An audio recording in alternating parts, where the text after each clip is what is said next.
What's up everyone, welcome back to another video. Today we're going to have a look at the most popular team in FPL.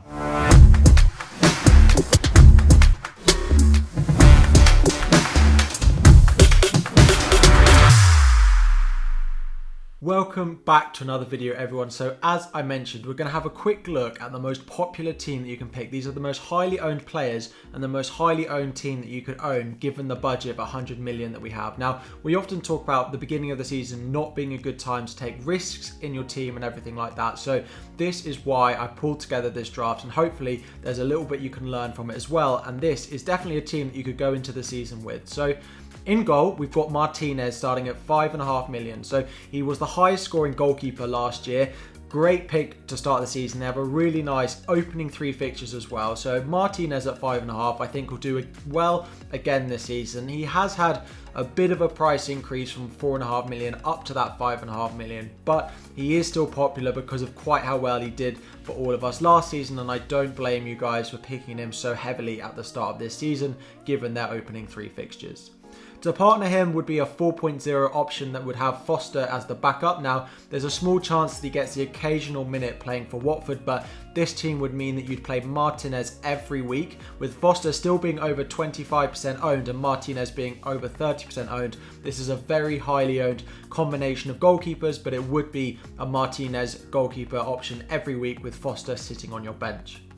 Moving into the defence, the first one we've got is Ben White, who was at Brighton from the shirt there, but has moved to Arsenal in the last couple of weeks. So a 4.5 million option for Arsenal, given their opening fixtures, including Brentford and Norwich in the opening 4. You can definitely see why he's so popular. He did a great job of making the Leeds defence more solid, and now did a great job last season of making the Brighton defence more solid, and hopefully he'll do the same job at Arsenal and be a really nice 4.5 million option for us. To combine with him, of course, is Trent Alexander-Arnold coming in at 7.5 million. The most attacking and probably the most explosive defender we have in FPL. We know he can get goals, we know he can get assists, we know he can keep clean sheets as well because of how good Liverpool are defensively. So 7.5 million, it is a lot to pay for a defender, but it is definitely a price that I think he'll make up throughout the duration of the season, if not in the first few game weeks as well, because Liverpool have a really nice run to start the season. Along with this, we add another attacking defender in Luca Dean at 5.5 million. So again, very highly owned. All these players sort of over 20-25% owned. Everton have a really nice run to start the season, and Dean is on some set pieces, but just gets so far forward down that left-hand side, whipping crosses into the box, taking some direct free kicks as well. So he has that goal threat like Trent, but actually costs 2 million less than him. Now, I'm not saying Dean is going to match Trent for points, but I definitely think he's a good option for us this season, and given that Everton have such a nice start to the season, I think it's worth looking at him, even though they didn't do quite so well in their recent pre-season match where they lost 4-1 to Manchester United. Along with this, we have another, so very attacking defenders we've got here is Luke Shaw, 5.5 million, so a highly owned option. We know how good he is. He's actually the most highly owned player in FPL at the moment. So he was great at the end of last season. He was then brilliant for England in the Euros, which has only enhanced how many of us are owning him. He has good opening fixtures, which mean the clean sheets for Manchester United defence are there. But out of all the Manchester United defenders, he's definitely the most attacking and has the option to get bonus points, goals and assists as well. So the most highly owned player, the only player at the moment sitting above 50% ownership in the game, and that is Luke Shaw, and he's in my team, and I imagine a lot of you have him as well. To complete the defence, we have Manquillo coming in at 4 million. So this option will just sit on the bench. He's unlikely to get that many minutes for Newcastle. He may make a few substitute appearances, but is unlikely to start for them. But you've got 4 really strong defenders there that can play every week, and then Manquillo could just sit last on your bench because of the amount of depth the rest of this squad has. But it's mainly those 4 other defenders who are all really highly owned, great popular picks, and you can see why, both for their clean sheet, but then the attacking threat, particularly from Shaw, Dean and Trent. Into the midfield, the first one we have is Rafinha. So again, Rafinha was a really popular pick at the end of last season, particularly. Leeds are a team we know score a lot of goals, and Rafinha is on set pieces for them. So at 6.5 million, what's really not to like? The opening fixtures aren't quite as you'd maybe want for Rafinha, but Leeds are a very attacking team and they rarely go a game without scoring. So Rafinha is likely to be involved, whether it's goals or assists. So 6.5 million isn't quite as expensive. I think a lot of us saw him going to at the beginning of the season. So yeah, a really nice price, and we know what Rafinha can do. I imagine he'll be worth much more than that come the end of the season.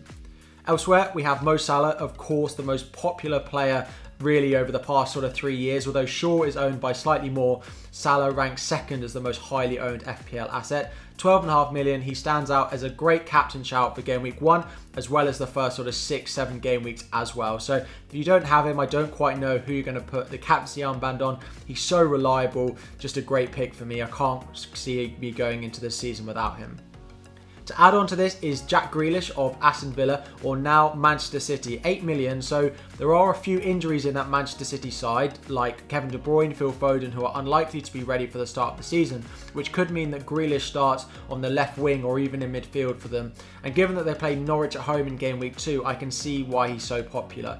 As well as this, if he doesn't get starts, it's very easy to move him around because there are a lot of nice forwards being priced at 7.5 or above or below in that sort of price bracket.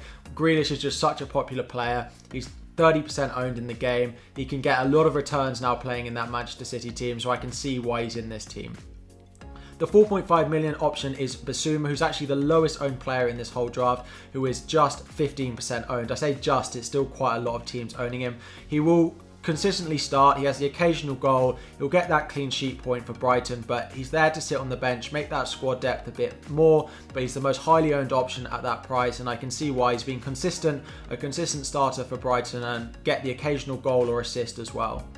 The final midfielder to complete this team is Bruno Fernandes of Manchester United, coming in at 12 million. So again, a really popular pick. He was the highest scoring player in FPL last season. It is quite an expensive price to pay at 12 million, but I expect he'll score similar to what he did last season.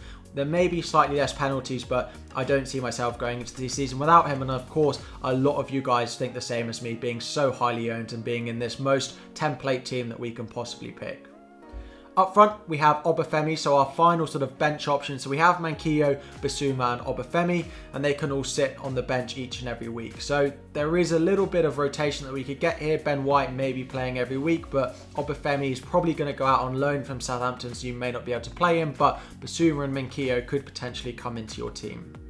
Elsewhere up front, we have newly promoted Tony. Now, the main reason that he is so highly owned at the moment is the price that he comes in at, so 6.5 million. There's not really any other forwards, potentially Mopai of Brighton at this price, but Tony definitely stands out as the one that could do the best. They have some okay starting fixtures, including Crystal Palace in game week 2, so yeah, I can really see why he's so popular. Sort of 35% ownership, and given his price, it's very easy to see because I don't see many other players either in the midfield or in the forward line matching Tony for his value. And the final player we've got here is Danny Ings, coming in at 8 million. So his ownership wasn't that high until recently. He signed for Aston Villa and then scored in their most recent pre-season friendly, and has seen his ownership skyrocket to be now one of the most popular forwards in the game. They have a really nice start to the season, hence why we've got Martinez in goal. The first 3 is probably the nicest opening fixtures that anyone has in the league. So 8 million, if Ings can stay fit, with the likes of Watkins and Buendia potentially not being ready for game week 1, it's only made Ings more popular. And if he stays fit, he'll probably be on penalties as well. He scores a lot of goals and he's so clinical. So I've got him in my team and I can see just why he's so popular. So that's the most template, the most high ownership team. It would play a 4-4-2 with Shaw, Dean, White and Trent, with Fernandes, Salah, Rafinha, Grealish and Ings and Tony as the front 2 with Martinez. Now, you can tweak this if you want maybe a slightly stronger bench. You could downgrade Martinez and upgrade Manquillo, for example, or do something with a little bit of money elsewhere. But that's the most highly owned team that we've got in the game at the moment.